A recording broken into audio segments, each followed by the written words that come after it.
Chapter 14. I survived the San Francisco earthquake of 1906. April 21st, 1906, Sacramento, California. Leo stood on the train platform at the Sacramento station. The sun shone brightly in the clear blue sky. Beside him, Morris had his face turned up, enjoying the fresh, clean air. All around them were refugees from San Francisco. There were all different kinds of people: fancy ladies and street kids, Chinese families and scruffy gamblers, businessmen and very old people. Coats and hats were covered with ash and dust.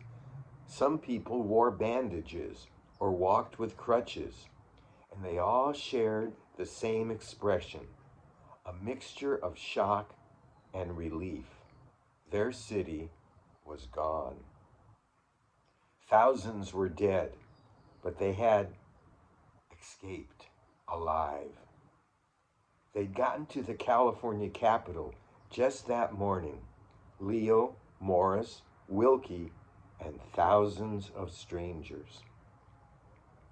The Southern Pacific Railroad had given out one free train ticket to anyone who wanted to leave San Francisco. After spending 3 miserable days in Golden Gate Park, the boys all wanted to get as far away from San Francisco as they could. The park had been turned into a tent city.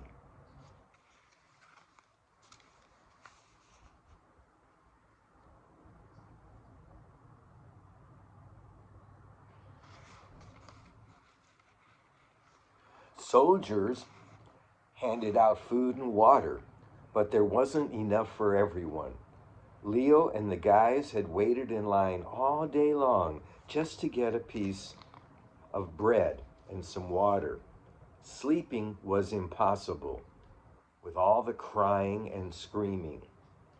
The fires had finally gone out on the 4th morning after the earthquake, but smoke and ash still filled the sky. Every breath reminded Leo of what had happened. Some people in the tent city were already talking about rebuilding. A preacher had stood in front of a crowd, calling on the crowd not to give up on San Francisco.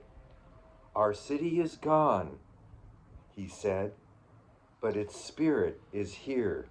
We will rebuild."